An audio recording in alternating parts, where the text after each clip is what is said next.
봉독한 말씀을 가지고 한 영혼을 살리는 통로로라는 제목으로 같이 은혜를 나누고자 합니다. 부활의 신앙을 다시 반드시 영혼 구원의 사명으로 이어져야 한다는 그런 내용의 말씀입니다. 그래서 저는 원 주제를 지난주에 우리가 다시 부활의 신앙으로라는 제목으로 말씀을 드렸어요. 그래서 부활의 신앙으로 한 영혼을 살리자. 원래 큰 주제의 그런 제목인데 줄여서 한 영혼을 살리는 통로로 이렇게 했습니다. 우리는 예수님의 십자가를 믿습니다. 예수님의 부활을 믿습니다. 예수님이 지금도 살아계심을 믿습니다. 그런데 이 믿음이 정말 살아있는 믿음이라면 우리는 반드시 한 영혼을 향하여 나아가야 된다는 것입니다. 여러분, 신앙은 내 안에 머물러 있어서는 안 됩니다. 신앙은, 은혜는 내 안에, 내 속, 내 마음 속에서 가둬둘 수가 없어요. 부활하신 주님을 만난 사람은 살아계신 주님을 전하지 않고는 견딜 수가 없던 것입니다. 오늘 본문은 로마서 10장과 요한복음 20장, 여기서 두 가지를 크게 이야기하고 있어요. 첫 번째는 구원은 오직 예수 그리스도를 믿음으로 받는다, 이 사실을 명확하게 이야기하고 있고, 두 번째는 그 믿음은 그냥 생기는 것이 아니라 누군가가 복음을 전했을 때 그것을 듣고 믿게 되어졌다라는 사실을 분명히 이야기하고 있습니다. 여러분, 오늘 하나님께서 우리 모두에게 다시 한번 거룩한 부담을 주시기를 바랍니다. 그냥 좋은 말씀 들었다, 은혜 받았다, 이걸로 끝나서는 안 됩니다. 주님, 이제 제가 전하러 가겠습니다. 주님, 내가 한 영혼을 찾아가겠습니다. 이런 결단이 일어나는 그런 축복이 오늘 말씀을 듣는 여러분 모두에게 임하기를 주님의 이름으로 축원합니다. 첫 번째 주제는 이겁니다. 복음은 반드시 선포되어야 한다는 겁니다. 여러분, 바울은 로마서 10장 9절에서 아주 명확하게 이렇게 말하고 있어요. 다 같이 한번 읽어볼까요? 시작. 내가 만일 내 입으로 예수를 주로 시인하며 또 하나님께서 그를 죽은 자 가운데서 살리신 것을 내 마음에 믿으면 구원을 받으리라. 여러분, 여기에서 구원의 핵심이 담겨져 있어요. 구원은 인간의 행위로 얻는 게 아니다. 선행으로 얻는 게 아니다. 도덕성으로 얻는 게 아니다. 종교적 열심으로 얻는 게 아니다. 구원은 오직 예수 그리스도를 믿음으로 받는 것이다. 여러분, 그 예수가 누군가요? 단지 훌륭한 스승, 위대한 성인이 아닙니다. 그분은 하나님의 아들이십니다. 여러분, 우리를 죄에서 구원하시려고 오신 구원자이십니다. 죽음의 권세를 깨트리고 부활하신 생명의 주님이신 줄 믿습니다. 그러므로 여러분, 구원은 예수님을 주로 시인하고 하나님께서 그를 죽은 자 가운데서 살리신 것을 마음의 믿음으로 시작이 된다는 얘기예요. 여러분, 그런데 바울은 여기서 멈추지 않고 있어요. 14절, 15절에 아주 중요한 질문을 던지고 있어요. 같이 읽어볼게요. 시작. 그런즉 그들이 믿지 아니하는 자를 어찌 부르리요? 듣지도 못한 이를 어찌 믿으리요? 전파하는 자가 없이 어찌 들으리요? 15절. 보내심을 받지 아니하였으면 어찌 전파리요? 기록된 바 아름답도다 좋은 소식을 전하는 자들의 발이요 함과 같으니라. 여러분, 분명합니다. 이 말씀 보세요. 복음 전도의 원리를 아주 선명하게 우리에게 보여주고 있잖아요. 구원을 받으려면 주의 이름을 불러야 되고, 주의 이름을 부르려면 믿어야 되고, 믿으려면 들어야 되고, 들으려면 누군가가 전해야 되고, 전하려면 보내심을 받아야 된다. 이게 하나님의 명확한 방식이잖아요. 여러분, 하나님은 전능하십니다. 하나님이 원하시면 하늘에서 직접 음성을 우리에게 들려줄 수도 있잖아요. 천사들을 보내가지고 모든 사람들에게 복음을 전할 수도 있는데 하나님은 이 놀라운 방법을 하지 않았어요. 여러분, 하나님의 놀라운 구원의 방법은 복음을 전하는 통로를 우리를 저와 여러분들을 사용하시기를 기뻐하셨다 이 말입니다. 이것은 우리에게 또 다른 은혜임과 동시에 우리에게 주어진 책임이라는 얘기. 여기서 우리가 붙들어야 될 진리가 있습니다. 아무리 귀한 복음도 전해지지 않으면 들을 수가 없고 듣지 못하면 믿을 수가 없다. 이 원리를 우리에게 분명히 가르쳐 주는 거예요. 여러분, 우리는 가끔 이런 생각을 합니다. 언젠가 저 사람이 알아서 다 예수 믿겠지. 알아서 다 믿겠지. 여러분, 천만의 말씀이에요. 내가 굳이 말하지 않아도 하나님이 알아서 하시겠지. 물론 하나님 일하시죠. 그러나 성경은 분명히 말합니다. 하나님은 전파하는 자를 통해 듣게 하시고 그를 듣게 하심으로 믿게 하셨다라는 거예요. 그러므로 여러분, 교회는 복음에 보관하는 복음 창고 아니에요. 복음을 흘려보내는 통로라는 얘기예요. 성도는요, 은혜를 혼자 누리는 사람이 아니라 받은 은혜를 전하는 사람인 줄 믿습니다. 여러분, 만약 여러분들이 어떤 좋은 길을 알게 되면 길 잃는 사람에게 알려주지 않겠어요? 좋은 병원을 내가 참 알았다 그러면 아픈 사람에게 여러분 소개하지 않겠습니까? 맛있는 음식을 알게 되면 사랑하는 사람과 함께 가서 먹고 싶고 나누고 싶지 않겠어요? 그렇다면 어찌하여 영원한 생명의 길이신 예수님을 알고도 침묵할 수 있겠습니까?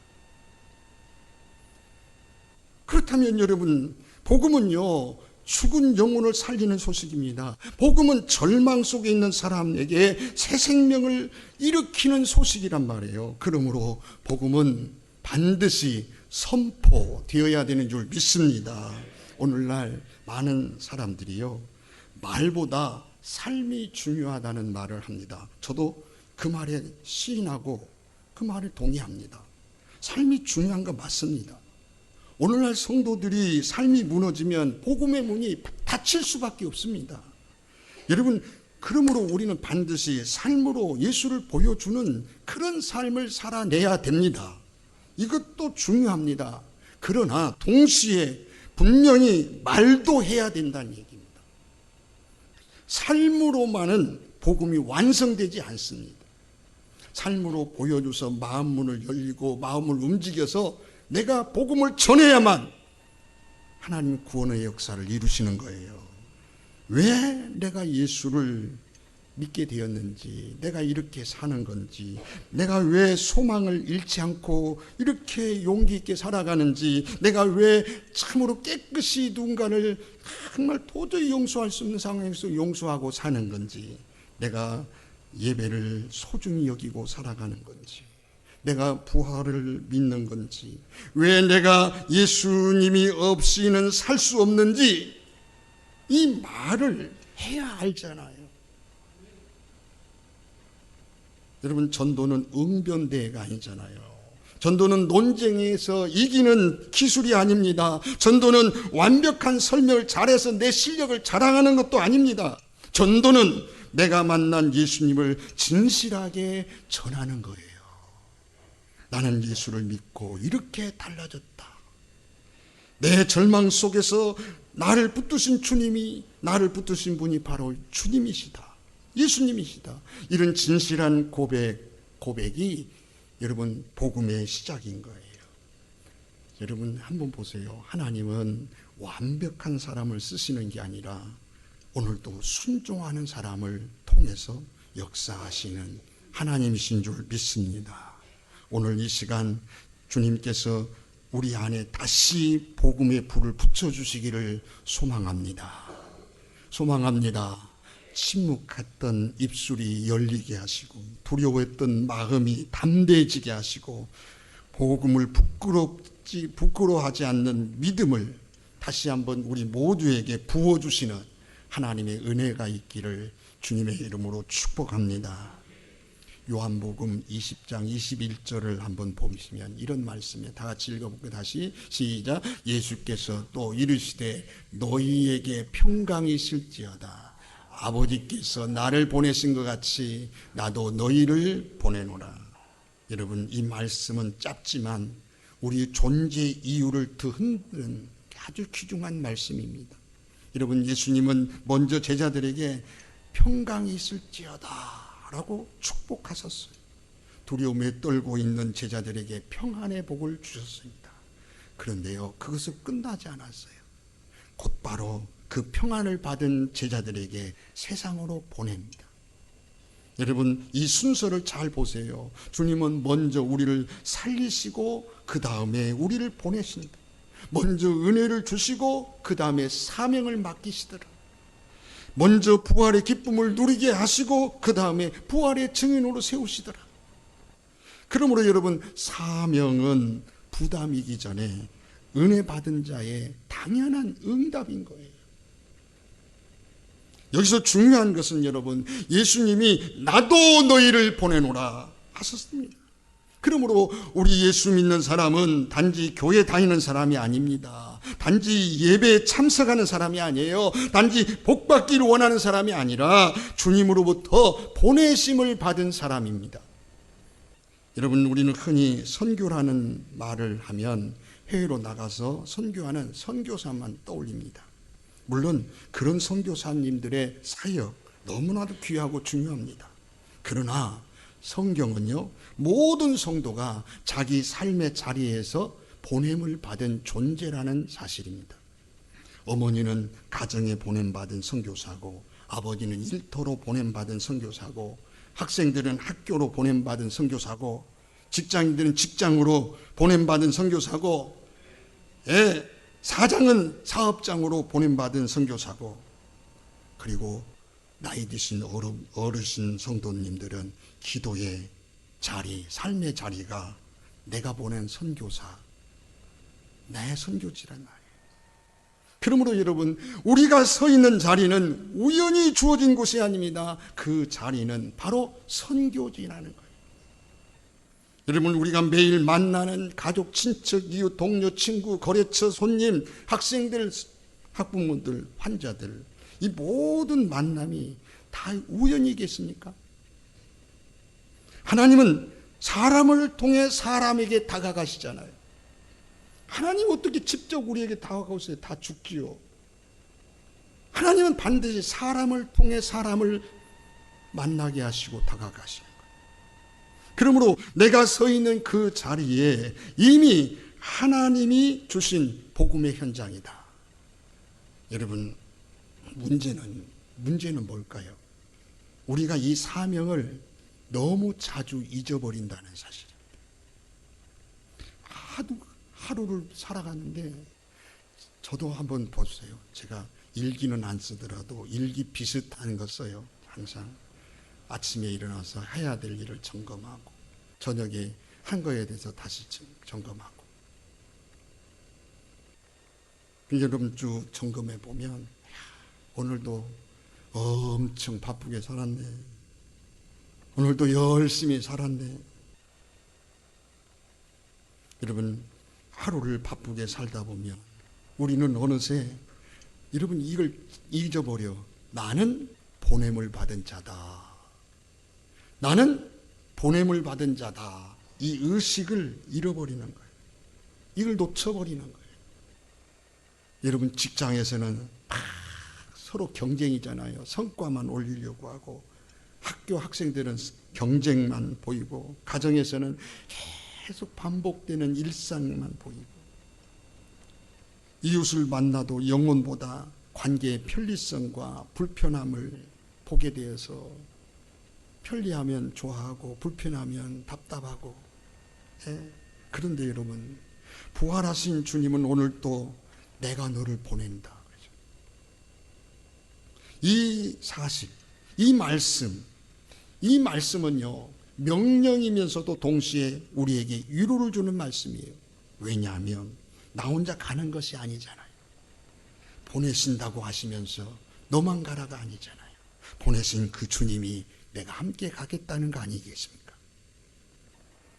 여러분, 보냄을 받았다고 하는 것은 여러분 사명만 주어졌다는 뜻이 아니잖아요.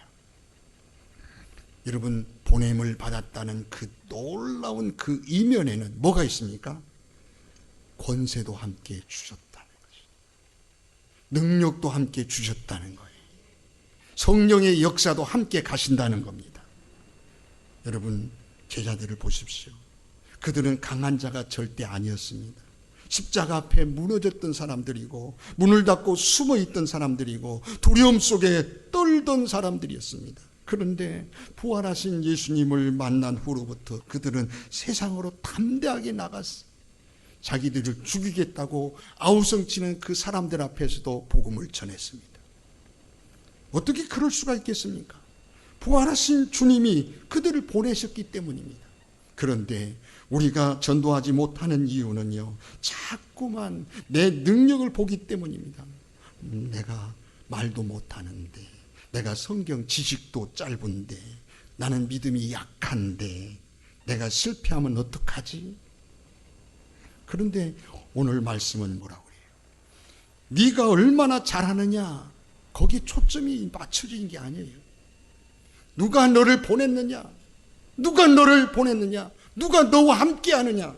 여기에 초점이 맞춰져 있지 않습니까? 우리를 보내신 분은 십자가를 지시고 부활하신 예수님입니다. 하늘과 땅의 권세를 가지신 주님이십니다. 죽음의 권세를 이기신 주님이십니다. 오늘날 교회의 머리가 되신 주님이신 거예요. 그러므로 여러분, 전도는 내가 혼자 감당하는 무거운 숙제가 아닙니다. 주님이 함께 하시는 사명인 줄 믿습니다. 여러분의 가정에 아직도 예수를 모르는 식구가 있습니까? 여러분이 그 가정에 보냄을 받은 거예요. 여러분 직장에 아직도 믿지 않는 동료들이 수두룩하지 않습니까? 주님이 여러분들을 그 직장에 보내신 거예요. 여러분 주변에 상처받고 지친 사람들이 있지 않습니까? 주님이 여러분들에게 그 사람들 곁에 보내신 거예요. 그런데 여러분 잘 보세요. 이 사실을 내가 인정하고 믿는 순간 내 삶이 달라질 수밖에 없는 거예요. 이걸 인정하고 우리가 이걸 시인하지 못하고 이것을 인정하지 못하니까, 그러나 여러분 내가 그걸 인정해버리면 일상이 사명이 되는 것이고, 만남이 기회가 되는 것이고, 관계가 통로가 되는 것이고, 삶의 자리가 선교지가 되는 것입니다. 오늘 이 시간 우리 안에 이 거룩한 자각이 회복되어지는 주님의 은혜가 있기를 축원합니다. 나는 그냥 사는 사람이 아니다. 나는 보냄을 받은 사람이다. 나는 부활의 증인이다. 나는 주님이 맡기신 한 영혼에게 다가가야 할 자이다. 이런 자각이 필요합니다. 이제 마지막 주제를 말씀 나누려고 합니다. 마지막 주제는 이겁니다. 주님은 기도했으면 이제 가라고 말씀하신다는 겁니다. 내가 기도하고 있는 그 한 영혼에게 기도만 하고 있지 말고, 기도했으면 이제 실제로 다가가라 말씀하시는 거예요. 우리는 흔히 영혼 구원이 중요하다는 말을 합니다. 전도가 중요하다는 거 압니다. 한 영혼이 천하보다도 귀하다는 거 너무 잘 압니다. 그리고 그 영혼의 이름을 적어놓고 이름을 부르며 기도하기도 합니다. 그런데요, 중요한 것은 기도는 반드시 여러분 뭘로 이어져야 되냐? 발걸음으로 이어져야 되는 거예요. 마음의 부담은 실제적인 순종으로 이어져야 되는 겁니다.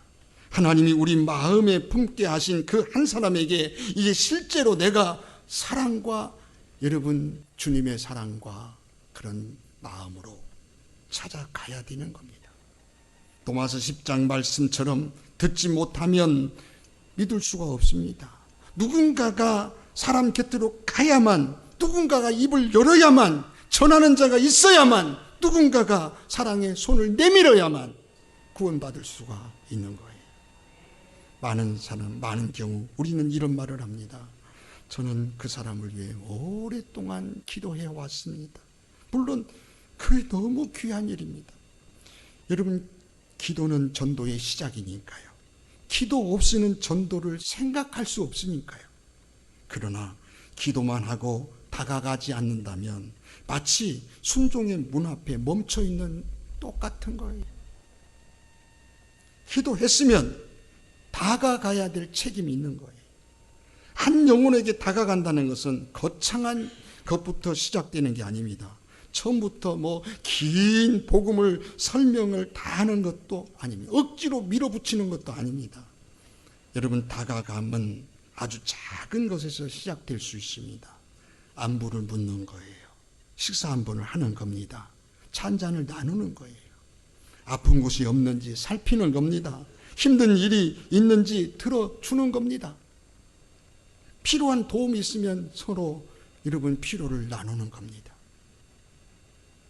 그리고 하나님께서 그러다 보면 여러분 놀라운 기회를 줍니다. 복음을 전할 수밖에 없도록 자연스럽게 믿음을 꺼낼 수밖에 없는 그런 기회를 주는 겁니다. 그때 여러분 이렇게 이야기하는 거예요. 제가 요즘 당신을 위하여 기도하고 있습니다. 괜찮으시면 제가 우리 교회 한번 모시도록 하겠습니다. 제가 힘들 때 붙든 말씀이 이 말씀인데 함께 나누고 싶습니다. 저는 예수님 때문에 지금 이 어렵고 힘든 상황, 여건들을 잘 버티고 이겨왔습니다. 이런 이야기, 그 한마디 한마디가 어느 영혼에게는 여러분 생명의 문을 여는 놀라운 계기가 되는 것입니다. 여러분, 전도는 프로그램이기 전에 사랑인 거예요. 사람은요, 자신을 진심으로 사랑하는 사람의 말을 들을 수밖에 없어요. 그러므로 여러분, 우리가 한 영혼에게 다가갈 때 판단하는 마음으로 가면 안 됩니다. 정지하는 태도로 가면 안 됩니다. 우월한 자세로 가면 안 됩니다. 눈물과 사랑으로 가야 되는 거예요. 나도 은혜로 구원받은 사람임을, 나도 예수 주님 아니면 살 수 없는 사람임을 고백하고 겸손하게 가야 되는 것입니다. 오늘 이 시간 여러분의 마음속에 하나님이 떠오르게 하는 사람이 있을 겁니다. 제가 이 말을 쭉 하는 가운데 하나님이 여러분들의 마음에 떠올리는 사람을 주셨을 거예요. 주셨죠? 주셨죠? 떠올리는 사람은 있잖아요. 가족 가운데 한 사람일 수도 있고, 오랫동안 교회에 떠나 있는 한 사람일 수도 있고, 직장 동료 중에 한 사람일 수도 있고, 겉으로 괜찮아 보여도 속으로는 무너져 있는 그런 친구들이 있습니다. 늘 겉으로는 밝아 보이지만 많이 지쳐 있는 이웃들일 수도 있습니다. 그 사람은 우연히, 여러분, 하나님이 우연히 떠오르게 한 게 아니에요.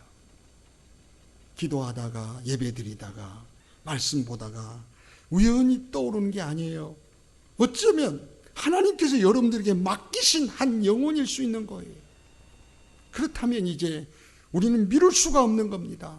다음에 해야지, 좀 더 준비되면 해야지, 기회가 되면 하지, 이렇게 미루면 순종의 때를 놓칠 수가 있습니다. 전도는 완벽한 때를 기다리는 일이 아닙니다. 순종할 때 시작이 되는 일입니다. 물론 처음에는 여러분 거절당할 수 있습니다. 반응이 차갑게 올 수도 있습니다. 당장 열매가 보이지 않을 수도 있습니다. 그러나 기억하십시오. 분명히 우리가 해야 할 일은요, 구원은 시키는 일이 아니에요. 전하는 일입니다. 살리는 분은 하나님이십니다. 우리는 씨를 열심히 뿌리는 거고, 물을 주는 거고, 문을 두드리는 겁니다. 열매는 하나님께 속한 것입니다. 그러므로 여러분, 결과에 대한 두려움 때문에 순종 자체를 멈추는 것은, 그것은 언악한 잘못입니다. 한 번 다가가고, 또 한 번 기도하고, 또 사랑을 보이고, 또 다시 기회를 따라 복음을 전하고, 하나님은 우리의 이런 작은 순종을 통해서 한 영혼의 인생을 바꾸는 거예요. 여러분, 사랑하는 우리 성도 여러분, 교회가 살아나는 길은 거창한 전략 이전에 성도 여러분 한 사람 한 사람이 자기에게 맡겨진 한 영혼에게 다가가는 이 순종이 교회를 살리는 것이고, 영혼을 살리는 것이고, 교회를 살리는 겁니다. 내가 품은 한 영혼, 내가 기도하는 그 한 영혼, 내가 사랑으로 섬기는 그 한 영혼, 내가 복음을 전할 한 영혼, 바로 그 한 영혼을 향하여 오늘 한 걸음 한 걸음을 내딛는 여러분들이 되어질 때 여러분들도 큰 은혜가 임하지만 교회가 살아나는 역사가 일어날 줄 믿습니다. 오늘 이 예배가 단지 말씀을 듣고 감동을 받는 시간으로 끝나지 말고 우리 모두 새로운 결단의 시간이 되어지기를 소망합니다. 주님, 내가 가겠습니다. 주님, 내가 전하겠습니다. 주님, 내가 품고 있는 그 영혼에게 내가 다가가겠습니다. 이런 결단이 우리 모두에게 일어나기를 주님의 이름으로 축복합니다. 여러분, 그러면 하나님께서는 여러분 한 사람 한 사람을 통해서 여러분들의 가정을 살리고 여러분의 일터를 살아날 것이고 우리 지역이 살아날 것이고 마침내 많은 영혼들이 주님께 돌아오는 은혜가 주어지는 놀라운 축복이 우리 모두에게 있을 줄로 믿습니다. 이 놀라운 은혜가 우리 모두에게 넘쳐나기를 주님의 이름으로 축복합니다.